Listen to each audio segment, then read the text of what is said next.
Selamat mendengarkan podcast ini.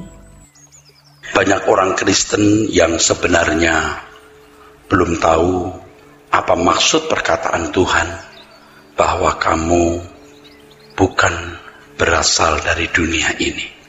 Pernyataan Tuhan ini sebenarnya hendak menunjuk bahwa orang percaya kepada Tuhan Yesus dan yang sepenanggungan dengan Dia terhisap sebagai warga kerajaan surga.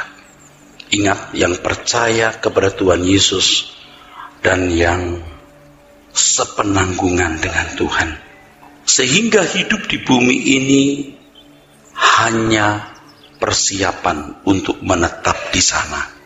Ini berarti, saudara, kita harus terus dalam satu penghayatan bahwa kita milik Tuhan, kita milik kerajaan surga, dan kita bukan berasal dari bumi ini. Sampai titik tertentu nanti kita akan bisa mencapai seperti Paulus yang masih merasa jauh dari Tuhan. Bukan jauh dalam arti tidak bersekutu, tapi jauh belum melihat muka dengan muka. Sehingga ada satu perasaan kita sedang terdampar di satu tempat yang jauh dari rumah di mana kita tinggal. Ini bukan satu teori, saudara. Pasti kalau saudara bertumbuh di dalam Tuhan dengan benar akan merasa demikian. Oleh sebab itu kita harus belajar untuk bisa dimiliki Tuhan. Kita belajar untuk dimiliki kerajaannya. Sebab saudaraku sekalian, orang yang percaya kepada Tuhan Yesus itu tidak otomatis menjadi milik Tuhan. Dia harus belajar hidup dalam kedaulatan Tuhan. Itulah sebabnya kalau Tuhan Yesus mengajarkan kita doa Bapa kami, datanglah kerajaan-Mu, jadilah kehendak-Mu di bumi seperti di surga. Di situ Tuhan mengajar kepada kita agar kita hidup dalam kedaulatan Allah. Dan orang-orang yang hidup dalam kedaulatan Tuhan ini, hidup dalam pemerintahan Tuhan ini, akan dimiliki Tuhan selamanya. Sebaliknya kalau tidak, akan terbuang dari hadirat Allah selama-lamanya. Nah, sementara kita dinyatakan Tuhan bukan dari dunia ini, tetapi kita tinggal di dunia ini. Nah, dalam Yohanes 17 ayat 9 sampai 15 ya, yang memuat doa Tuhan Yesus. Di antaranya Tuhan Yesus berdoa agar Bapa melindungi orang percaya dari yang jahat. Tuhan Yesus berkata, aku tidak minta engkau ambil mereka dari dunia ini, tapi aku minta ya Bapa, engkau lindungi mereka dari yang jahat. Artinya, ya, Tuhan Yesus berdoa kepada Bapa agar orang percaya dapat memiliki gaya hidup sebagai warga kerajaan Allah, karena memang bukan berasal dari dunia ini, dan tidak hidup dengan gaya hidup orang-orang yang tidak atau bukan warga kerajaan surga. Dan kita percaya bahwa doa Tuhan Yesus ini pasti dikabulkan. Ini berita baik. Artinya kalau kita sungguh-sungguh mau belajar, kita pasti bisa menjadi manusia yang berbeda. Bisa menjadi manusia lain. Bisa menjadi manusia lain. Saya berkata, Bapak, kalau aku boleh minta kepadamu, jadikan aku manusia lain. Jadikan aku berbeda, Tuhan. Sebab kita ini sudah terlanjur memiliki irama yang sama dengan anak-anak dunia. Nah, kalau kita bukan berasal dari dunia ini, kita harus punya gaya hidup yang berbeda dengan mereka yang bukan berasal dari dunia. Dan ini mutlak. Nah, sedangkan kita ini kan gaya hidup kita masih sama dengan anak-anak dunia. Termasuk saya. Unsur-unsurnya itu masih ada. Walaupun tidak buruk-buruk amat, atau tidak buruk sekali, atau tidak buruk, termasuk lumayan baik. Tapi unsur dunia ada dalam diri saya. Saya juga menyadari itu, saudara. Kan makin hari makin peka saya dengan kebenaran dan makin peka juga melihat diri saya sendiri, saudara. Saya ini serius bukan hanya melayani gereja. Saya juga serius untuk membenahi diri sendiri. Saya sudah katakan berkali-kali, lebih baik saya jadi tukang nasi goreng, tapi hidup saya lurus daripada jadi pendeta, saya jadi nggak lurus. Jadi saya berdoa, Tuhan, jadikan aku manusia lain. Nah, perlindungan dari Tuhan itu akan membuat orang percaya mampu hidup dalam penurutan terhadap kehendak Allah, dalam kedaulatan Allah secara absolut, asalkan kita mau belajar, saudara. Nah, saya tidak tahu ya, saudara, siapa sih yang mau tertarik hal ini, saudara? Ya, siapa sih yang mau tertarik? Saya sendiri juga tidak tertarik dulu, saudara. Tapi logikanya sudah saya beritahu kepada saudara, 70-90 tahun itu singkat sekali dibanding dengan kekekalan. Buktikan kalau kita ini anak-anak Allah. Buktikan kita ini warga kerajaan surga. Yuk berusaha jadi manusia lain. Dan ini satu pergumulan yang sebenarnya mustahil. Tetapi bagi Allah tidak ada yang mustahil. Dia akan pimpin kita dengan rohnya. Dan kalau saya boleh jujur ngomong, saya sangat tidak puas dengan hidup saya. Bukan soal duit, bukan soal karir. Saya tidak puas dengan keadaan kerohanian saya. Karena saya mengerti kebenaran. Saya tahu apa itu lemah lembut, apa itu rendah hati, apa itu tulus. Saya tahu. Tapi saya belum mencapai. Nah, ini stres juga kita, saudara. Nah, pada waktu berdoa itu kan suasana rohani kita indah sekali gitu. Saya itu heran ya. Suasana yang begitu indah itu sulit sekali pertahankan. Kalau sudah amin, tidur, besok lagi bangun, itu suasana bisa hilang loh. Karena waktu kita berdoa itu rasanya kita itu nggak pengen turun ke bumi lagi. Rasanya, bawa aku Tuhan. Bawa aku terbang Tuhan. Sekarang kita banyak duit, misalnya kita kaya, kita sehat. Kita lihat orang lain menderita, kita jadi nggak bahagia kok, saudara. Kita tinggal di hotel bintang 5, kita ngelongok di kejauhan rumah-rumah kumuh, kita juga nggak sejahtera kok. Kita juga unhappy, saudara. Kita naik mobil, kita lihat orang jualan tengah malam masih penuh, barangnya nggak laku, kita juga nggak happy loh, saudara. Ini saya tidak mengarang, kita unhappy. Jadi kita mau pergi ke satu negeri di mana semua mimpi indah dilahirkan, yaitu kerajaan Tuhan. Nah, suasana doa pada waktu itu, pada waktu kita berdoa itu indah sekali. Saudaraku sekalian, orang percaya harus hidup dalam perlindungan Bapa. Nah, masalahnya kita tidak bisa minta perlindungan secara mistis. Jadi kalau kita bilang, Tuhan lindungi aku dari yang jahat, lalu terlindungi. Bukan begitu. Kalau doa Bapak kami mengajarkan kepada kita, dan janganlah bawa kami dalam pencobaan, lepaskan kami dari yang jahat. Kata yang jahat itu kan poneros. Poneros itu artinya hasrat atau keinginan yang jahat.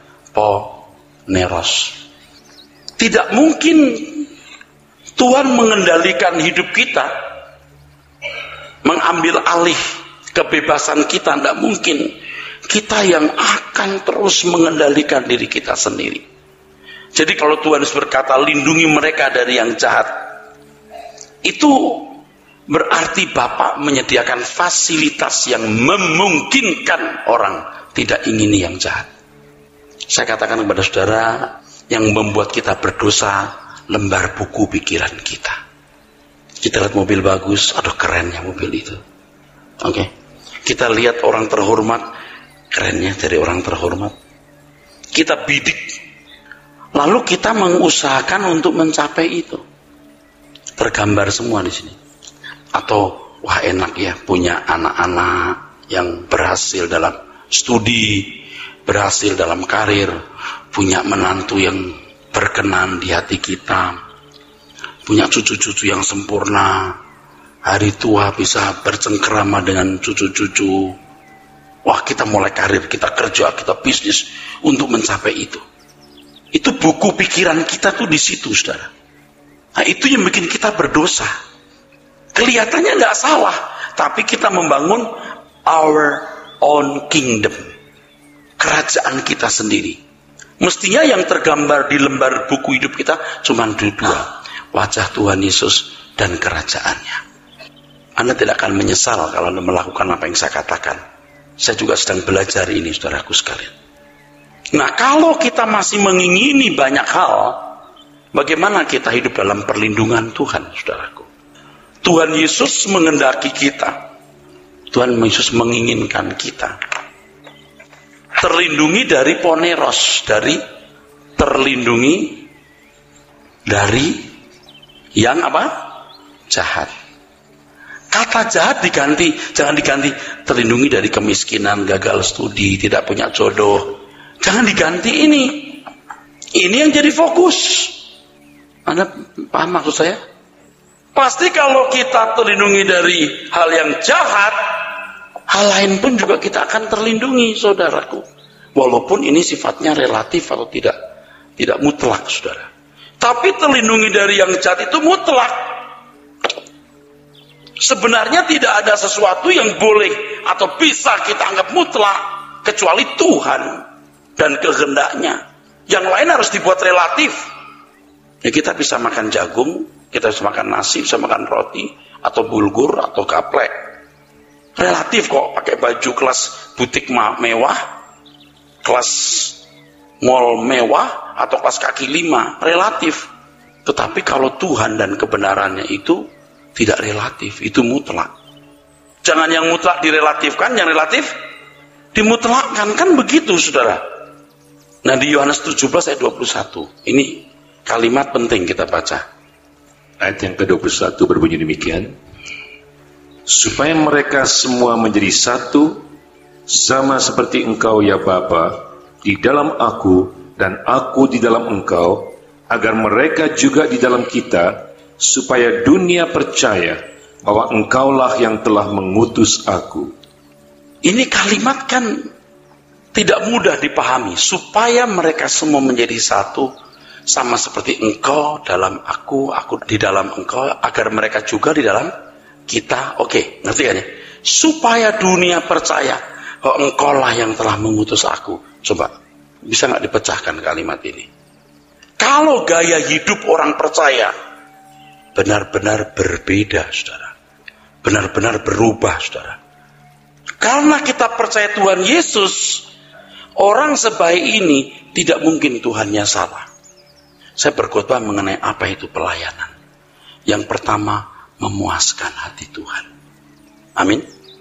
Menyenangkan Dia dalam seluruh kejadian hidup. Kita akan diberi kesempatan-kesempatan untuk berbuat dosa, nipu, bohong, marah, mengkhianati orang. Pokoknya kita pasti punya kesempatan itu, dan ada kesempatan. Di situ reaksi kita gimana? Kalau reaksi kita benar, kita menyenangkan Tuhan. Kita diberi kesempatan menyenangkan Tuhan. Yang kedua, apa itu melayani Tuhan? Membuat orang lain juga bisa menyenangkan Tuhan melalui hidup kita. Hidup kita harus menjadi pola dengan mana orang membangun dirinya. Ini kalau saya khotbah seperti ini, berapa sih jumlah orang ini? Belum tentu juga mengerti dan benar. Tapi kalau saudara-saudara memiliki gaya hidup yang agung dimanapun saudara berada, Anda merubah orang. Jadi kalau hidup kita belum merubah orang, something wrong. Anak Tuhan yang benar itu berkualitas tinggi, sampai hidupnya menjadi pola dengan mana orang membentuk dirinya, dengan menjadi pola dengan mana orang membangun dirinya. Harus agung gitu. Setiap kata yang kita ucapkan, setiap joke yang kita ucapkan, setiap gerak kerling mata kita harus memancarkan kemuliaan Tuhan. Ya, saya sadar nilai saya belum bagus, tapi saya mau belajar ke depan nilai saya lebih bagus. Kan saya bergaul terus dengan teman-teman ini, apalagi teman-teman pembicara. Kalau saya tidak benar, saya tidak bisa bayangkan, saudara. Jadi apa orang-orang di sekitar saya juga. Tidak usah di hadapan Tuhan yang tidak kelihatan. Yang kelihatan ini pun kita juga sudah harus benar, saudara. Apalagi kalau kita menerima kebaikan orang. Bagaimana kita bisa membuat orang lain celaka karena kita berbuat salah. Kesempatan berbuat salah selalu ada. Tapi kita memilih tidak, walaupun sakit daging kita. Dan nanti kita punya irama yang bagus. Ya. Jadikan aku manusia lain, Tuhan. Maksudnya menjadi manusia yang memiliki kualitas hidup seperti Tuhan Yesus. Nanti Bapak Ibu akan mengerti kalau bertumbuh. Jadi pendeta ini bukan hal yang agung. Bukan melecehkan jabatan pendeta. Yang agung kalau kita menjadi manusia lain. Yang polanya adalah Tuhan Yesus. Itu baru agung. Apalagi kalau saudara cuma punya duit, Anda cuma punya perhiasan, Anda ganteng, Anda cantik. Nggak lama, saudara. Kecantikan, gantengan pun juga sebatas kulit ari yang tipis ini, saudara. Dikopek habis. Jadi orang-orang yang tinggal dalam Tuhan, itu orang-orang yang memancarkan kemuliaan Tuhan, sampai bisa membuktikan bahwa Yesus berasal dari Bapa. Nah, kita kan hampir nggak menemukan orang seperti itu. Bahkan di Eropa, di mana Injil yang ada di Indonesia ini berasal. Kan kita ini berasal dari sending Belanda, sending Jerman, ya saudara. Lihat kalau kita ke Eropa, ya kan, gereja-gereja mati begitu. Kita juga nyaris tidak menemukan orang yang begitu. Saya juga rasanya baru sadar sekarang ini, tahun-tahun belakangan ini. Dulu saya pikir yang penting gereja besar, khotbah saya bagus, orang datang memuji Tuhan. Asli begitu, saudaraku, jujur. Tapi sekarang kita lihat hidup kita. Jangan nipu orang dengan jabatan pendeta. Apa betul kamu itu berkualitas? Kalau Tuhan Yesus hidup pada zaman sekarang, jadi kamu lakuannya macam apa terhadap pembantu, sopir, bawahan, terhadap orang yang kita jumpai di tengah jalan, siapapun, saudara. Nah, orang-orang yang memiliki keagungan kepribadian seperti ini, orang-orang yang dilayakkan bersama dengan Tuhan Yesus. Inilah kemenangan iman Kristen yang sejati, yaitu menang seperti Tuhan Yesus, hidup dalam ketaatan kepada Bapa di surga. Dan orang-orang yang menang ini didudukkan bersama dengan Tuhan dalam kemuliaan. Wahyu 3 ayat 21. Saya tahu kita tidak butuh kedudukannya, betul. Yang penting ketemu Tuhan Yesus, tapi Tuhan bicara. Orang-orang yang menang bersama dengan Dia akan didudukkan dalam kemuliaan. Wahyu 3:21. Biar kita dianggap konyol, biar kita dianggap fanatik, biar kita dianggap kampungan, kita pilih ini. Wahyu 3:21, Pak. Berbunyi demikian. Barang siapa menang, ia akan kududukan bersama-sama dengan aku di atas tahtaku, sebagaimana aku pun telah menang dan duduk bersama-sama dengan Bapakku di atas tahtanya. Ya, saudara. Ada pemerintahan nanti. Dunia ini pasti berakhir, saudaraku. Kalau kita lihat orang-orang jahat di bumi ini tambah jahat. Sekarang orang jahat pun sudah nggak malu. Udah terang-terangan jahat. Mulutnya berkata dirinya benar, punya alasan. Orang juga tahu kamu jahat. Muak lihat muka lu. Tapi orang itu udah buta. Nuraninya udah dimatikan oleh dirinya sendiri. Jahat. Saya tidak perlu siapa-siapa ya.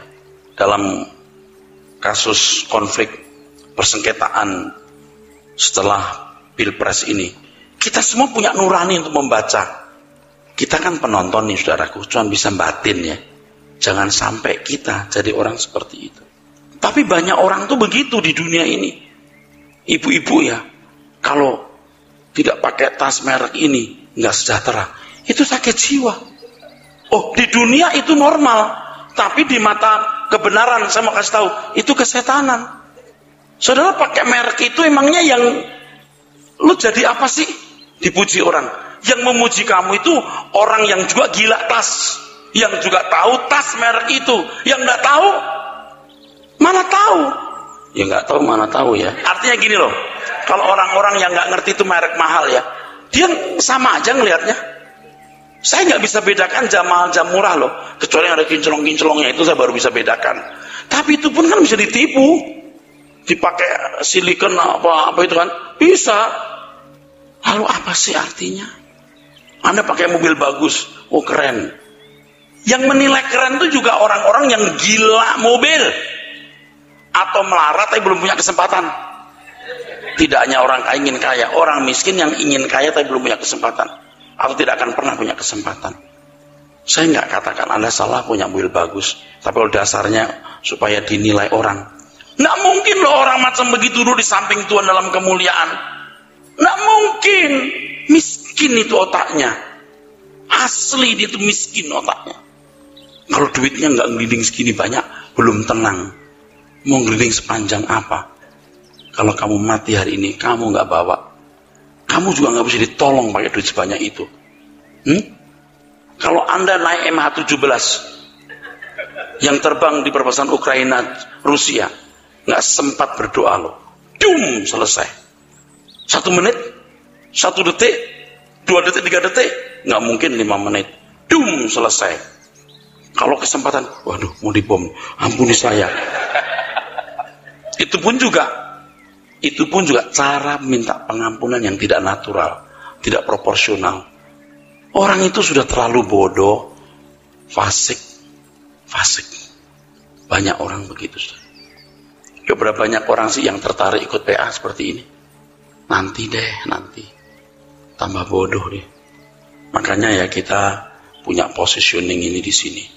Liturgi kita pun kita rubah. Jangan lagu-lagu yang genjang-genjang, centrak-centrik yang nggak jelas. Isinya harus benar. Kebaktian hari Minggu khususnya. Kita harus berani punya positioning. Karena sudah darurat. Dunia ini sudah jahat. Kalau Tuhan berkata, kamu bukan berasal dari dunia ini.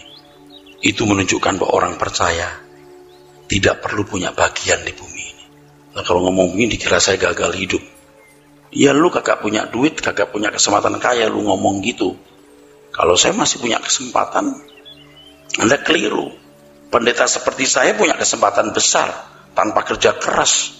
Salah yuk. Kecuali saya pendeta yang nggak diundang-undang. Saya pendeta yang laku di pasaran. Dan saya cukup dipercaya oleh banyak orang. Jadi kalau untuk mengumpulkan uang atau harta, ya saudara, saya kira ini nggak bluffing. Saya punya kesempatan besar. Tetapi kita semua mengerti kita bukan berasal dari dunia ini. Kita tidak perlu memiliki bagian. Jadi kalau Tuhan berkata asal dan makan pakaian cukup, itu benar. Puaslah dengan apa yang kamu miliki. Jadi kalau Anda punya rumah tangga bahagia, anak istri bagus, uang cukup, nggak ada masalah. Saya kasih tahu satu hal. Ingat, itu sebagian kecil dari suasana kerajaan Allah yang Anda boleh nikmati di bumi. Jadi yang punya, nikmati, privilege. Tapi yang nggak punya, nggak apa-apa. Kamu akan punya nanti sepenuhnya di sana. Jadi jangan saudara merasa inilah duniaku satu-satunya. Itu kecil dibanding dengan kebahagiaan di dalam kerajaan surga nanti. Saudara, hal ini pasti terjadi. Seperti yang dikatakan 2 Petrus pasal 3 ayat yang ke-1 sampai 13, bahwa langit binasa dalam api dan unsur-unsur dunia akan hancur karena nyalanya. Tapi kita menyongsong Tuhan. 1 Tesalonika 4:17, Dia akan datang di awan-awan dan menjemput kita. Jadi begini Bapak Ibu, tolong dengarkan ya, antara pemahaman saya dengan selera jiwa saya ini belum nyambung, belum match betul. Jarang pendeta jujur begini. Tapi faktanya begitu. Kalau Anda tidak ketemu saya seperti ini, Anda nanti juga tidak mengerti pergumulan. Jadi kalau saya mengerti kebenaran setinggi ini, langit baru, bumi baru, kita akan dijemput Tuhan. Tapi irama jiwa saya masih segini, saudara. Atau mungkin segini. Ada kesenjangan. Tapi saya tahu saya harus bertumbuh terus sampai betul-betul yang saya pahami, saya mampu hayati 100%. Dan itu bisa, karena Tuhan berjanji bisa. Jadi kejar terus. Kan irama jiwa kita sudah terlanjur salah. Kita mau rubah kan nggak bisa cepat. Tapi kita tahu kebenaran itu bagaimana. Dan kita harus mencapai kebenaran itu. Mendekati jam 12 saya lihat titip. Tuhan, sebelum hari ini berlalu, ubahku jadi manusia lain Tuhan. Waktu selesai berdoa kita tidur, ada suara muncul di hati saya. Terserah Anda pikir ini suara siapa ya. Kalau kamu duduk diam seperti ini, aku membentengi kamu, aku blok kalau ada pikiran-pikiran yang jahat. Artinya, kalau kita ada di hadirat Tuhan, pikiran-pikiran jahat nggak bisa masuk. Niat jahat nggak bisa masuk. Mau dendam, mau benci nggak bisa. Kalau tidak, ini pikiran bisa melayang kemana-mana ini. Karena nggak terbatas. Nah, makin hari kan kesenjangan itu makin didekatkan, diperkecil. Kita nggak tertarik, saudaraku, dengan dunia. Kita butuh duit, butuh banyak banget. Tapi kita tidak akan menyentuh diri kita sendiri. Orang punya mobil bagus, orang bisa jalan-jalan, naik pesawat, bisnis kelas, first class. Kita ya boleh naik, nggak boleh ya nggak apa-apa. Punya rumah boleh, nggak punya ya nggak apa-apa. Itu mulai muncul di sini, saudara. Kita besuk orang yang kita kenal, minta tolong Pak kali ini, misalnya kita datang. Waduh, dia sudah kondisinya udah setengah sekarat, hitam. Saya tanya, yuk kerja apa? Saya berhenti Pak, saya ngurus istri saya. Masih muda, anaknya 2 sekolah. Terus gimana biayanya? Ya saya jual rumah udah habis. Terus ya kanan kiri lah Pak. Dengar begini kita diem nggak? Ya doa saja. Kalau kita punya duit, kita bisa diem nggak? Per hari berapa ini? 25 juta Pak. Kita mau ngasih uang sedikit, beberapa juta, pantas nggak? Sedang kita punya uang ratusan juta atau bahkan M. Saya nggak suruh Anda buang duit sembarangan, tapi ini salah satu kasus. Bagaimana ikut menangis bersama orang-orang seperti ini. Kita berdoanya juga tulus. Dia juga merasakan kita tuh mencintai orang ini, mencintai yang sakit. Orang begini susah nggak selamat, saudara, karena kebaikan saudara. Orang yang berasal dari atas itu pasti jadi manusia lain. Nah, Tuhan akan menjadikan orang-orang seperti ini duduk di dalam kerajaannya memerintah. Kalau pejabat di dunia ini nggak banyak yang sungguh-sungguh duduk di satu kursi jabatan untuk melindungi orang, melindungi rakyat. Nggak banyak, harus diakui itu. Dan Tuhan tidak ingin kerajaan surga rusak seperti di Indonesia. Tuhan pilih orang-orang yang mencintai Dia dan mencintai sesamanya dengan tulus. Kita akan dibawa Tuhan keluar dari dunia ini, saudara. Dunia ini bukan negeri kita. Seperti Ibrani 11 ayat yang ke-10. Kota yang dirindukan oleh Abraham. Seperti Ibrani pasal 11 ayat yang ke-8, 9. Kota yang memiliki dasar, yang direncanakan dibangun oleh Allah sendiri. Jadi satu hal yang mengagumkan, saudara. Kalau Abraham yang hidup di perjanjian lama saja sudah punya jiwa kemustaqilan begitu hebat. Abraham belum seperti kita yang tahu cerita Alkitab begitu lengkap. Abraham belum seperti kita yang mendengar Injil yang begitu lengkap. Tapi sudah punya jiwa musafir yang luar biasa. Memang tidak mudah merubah cara berpikir, saudara. Jadi kalau orang-orang beriman yang disebut sebagai anak-anak Abraham, dia juga harus memiliki iman seperti Abraham. Dia meninggalkan Ur Kasdim, fokusnya adalah kota yang memiliki dasar yang direncanakan dan dibangun oleh Allah sendiri. Oleh sebab itu kita yang bukan berasal dari dunia ini, saudaraku, kita harus meninggalkan percintaan dunia. Percintaan dunia artinya hasrat menikmati hidup di bumi sama seperti orang-orang pada umumnya. Kristen yang benar itu begini. Kristen yang benar itu seperti gaya hidup Tuhan Yesus. Jadi segala sesuatu diperuntukkan bagi Tuhan. Baik makan, minum, atau melakukan sesuatu yang lain. Seperti yang tadi saya katakan, semua yang kita lakukan itu persiapan memasuki kerajaan surga. Bukan membangun kerajaan di bumi ini, saudara. Ini kalau di gereja ini kan Anda amin ya. Amin-amin terus ya. Begitu pulang kan lenyap semua. Halo? Itu kesenjangan namanya. Tahu ya? Tapi kalau terus ikutin begini, nanti kesenjangannya makin dekat, makin kecil. Kita bisa menghayati, aku bukan berasal dari dunia ini. Itu luar biasa. Jadi saya bisa mengerti begini, betapa berat pekerjaan pendeta itu. Dia sendiri harus bisa melakukan. Dia harus jalan lebih dulu. Dia harus jadi contoh. Dia harus mengerti benar dan mengalami, baru bisa bicara, baru bisa dicontoh. Padahal dia juga manusia seperti yang lain. Makanya kenapa sekarang saya ngotot berubah? Jadikan aku manusia lain, Tuhan. Dan saya mengerti bahwa bagaimana orang melayani Tuhan, menyenangkan Tuhan lewat segala kejadian, lalu membuat orang lain berubah melalui hidup kita. Hidup kita menjadi pola dengan mana orang membangun dirinya, membentuk dirinya, merubah dirinya. Itu saudaraku. Kalau orang berasal dari atas, itu beda. Saudara, ini gak gampang. Kadang-kadang kita juga bisa berpikir begini, aku kok aneh ya? Aku di jalur yang benar gak ini? Aku dikira munafik. Kita sendiri juga bisa mikir begitu, saudara. Tapi gak ada pilihan lain, saudara. Memang kebenaran itu begini. Abraham itu teladan iman kita. Seperti yang dikatakan Tuhan Yesus, kumpulkan harta di surga bukan di bumi. Seperti Kolose 3 1-4, arahkan dirimu kepada perkara-perkara yang di atas. Yuk kita memiliki kehidupan sebagai musafir. Percaya Anda gak jadi miskin, saudaraku. Percaya Anda gak akan jadi miskin, gak akan dipermalukan Tuhan. Tuhan pasti memberkati saudara-saudara sekalian. Jangan terbelenggu oleh percintaan dunia, saudara. Kita punya boleh, nggak punya nggak apa-apa. Senangkan Tuhan lewat semua hal yang kita lakukan. Renungan hati kita, ucapan kita. Senangkan Tuhan di situ. Dan seperti anak kecil kita baru belajar.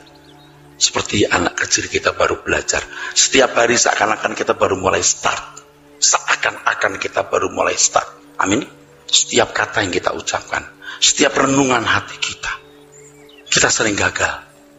Setiap kata yang kita ucapkan, setiap renungan hati kita masih sering gagal. Tapi lakukan itu. Belajarlah, berubahlah. Amin. Anda pasti berubah nanti. Yang galak-galak, yang bengis-bengis, yang egois, yang judes-judes, pasti berubah. Pasti. Yang tidak jujur apalagi, dia mesti takut akan Tuhan. Tinggalkan percintaan dunia. Harus berani hidup tidak wajar. Tinggalkan percintaan dunia. Punya boleh, nggak punya nggak apa-apa. Amin. Kalau Anda punya banyak, berarti Anda punya tanggung jawab besar dan banyak. Kalau Anda mau nurut yang saya katakan, turuti. Kalau tidak, resiko ditanggung penumpang. Tergantung masing-masing saudara. Yakobus 4 ayat yang keempat, firman Tuhan mengatakan apa? Percintaan dengan dunia, permusuhan dengan Allah. Persahabatan dengan dunia, permusuhan dengan Allah. Bersahabat dengan dunia artinya ingin memiliki bagian seperti orang lain punya bagian. Kalau bicara begini kepada orang yang gak kenal saya, kalau saudara kan kenal nih, paling tidak sedikit banyak, oke deh percaya saja. Coba kalau orang baru datang, tuh munafik banget tuh pendeta. Dia udah gak kayak hidup di dunia. Ini memang aneh. Tapi ini yang asli. Yang diajarkan Tuhan Yesus itu ini, Pak. Kalau kamu tidak melepaskan dirimu dari segala milikmu, kamu tidak layak untuk kerajaan surga. Betul nggak? Tuhan yang bicara. Saya nggak ngerti kenapa bisa dipelintir begitu oleh banyak orang. Karena sering menyamakan orang Kristen dengan orang Israel. Berkat jasmani, orientasi dunia, kita bolehlah. Padahal beda sekali, saudara. Masih mengikut Tuhan Yesus? Yang muda-muda coba kalian ngerti yang Om Meras katakan. Kamu juga saya ajak untuk ekstrim. Pergaulan anak muda sekarang ini rata-rata fasik. Fasik rata-rata. Saya sudah berkata berkali-kali hari-hari terakhir ini, orang muda harus punya positioning. Udah, mau bener-bener mau enggak, kita pilih jalur ini aja. Tapi mereka masih muda, Pak. Kamu lihat nggak tuh perang di Suriah, anak umur 18-20 tahun pegang senjata, pegang mortir. Kok bisa? Ini bisa dirubah. Anda tuh bisa dirubah. Bukan untuk hal seperti itu, untuk militan buat Tuhan Yesus. Anak-anak muda bisa berani mati loh. Anda tidak harus mati dengan cara konyol begitu. Masa gak bisa? Tinggalkan pergaulan yang jahat. Cari Tuhan, bertumbuh dalam kebenaran. Fanatik untuk Tuhan Yesus Kristus. Nantikan kerajaan surga. Sekolah yang giat, bekerja yang rajin, maksimalkan potensi. Miliki satu kelebihan supaya kita bisa mengabdi kepada Tuhan. Bisa. Ayo kita selamatkan banyak orang masuk kerajaan surga, saudara. Ayo. Apalagi anak-anak muda, aduh sedih saya, saudaraku. Banyak anak muda udah gak nyambung ya dengan saya, udah gak bisa nyambung. Om Miras khotbahnya itu gak down to earth, gak nginjek tanah. Lu salah, gua nginjek tanah, tapi bukan tanah di sini, tanah di sana. Emang gak nginjek tanahmu, tapi tanah kerajaan Bapakku. Harus down to earth, down to earth. Earthnya bukan di sini, tapi new earth. Aku injak tanah Bapakku, baru bisa khotbah seperti ini. Apa Anda pikir khotbah begini enak? Saya akan dilihat diteropong seperti ikan arwana, sendirian di akuarium, dilihatin gitu. Jadi lepaskan dari segala ikatan. Aku belum punya rumah, aku belum menikah, aku belum punya anak. Apapun, itu ikatan itu. Justru yang kita gumuli, aku belum berkenan. Itu saja. Lepaskan dari yang jahat. Bukan lepaskan dari lajang. Ya Tuhan, aku masih lajang, kasihani aku ya Tuhan, aku menderita, aku kesepian. Seberapa sih kesepianmu? Kau pikir nanti kalau kamu sudah punya jodoh, lalu kamu akan terisi. Kalau kamu salah pilih jodoh, kamu celaka. Mendingan gak usah kawin kamu. Loh ini serius. Saya berkata kepada anak saya perempuan, lebih baik kamu gak menikah nak daripada kamu menikah ketemu orang yang salah. Aduh saudara, saudara ketemu banyak ibu-ibu menyesali perkawinannya. Saya tidak mengatakan jangan kawin ya. Maksud saya adalah kawin boleh, nggak kawin boleh.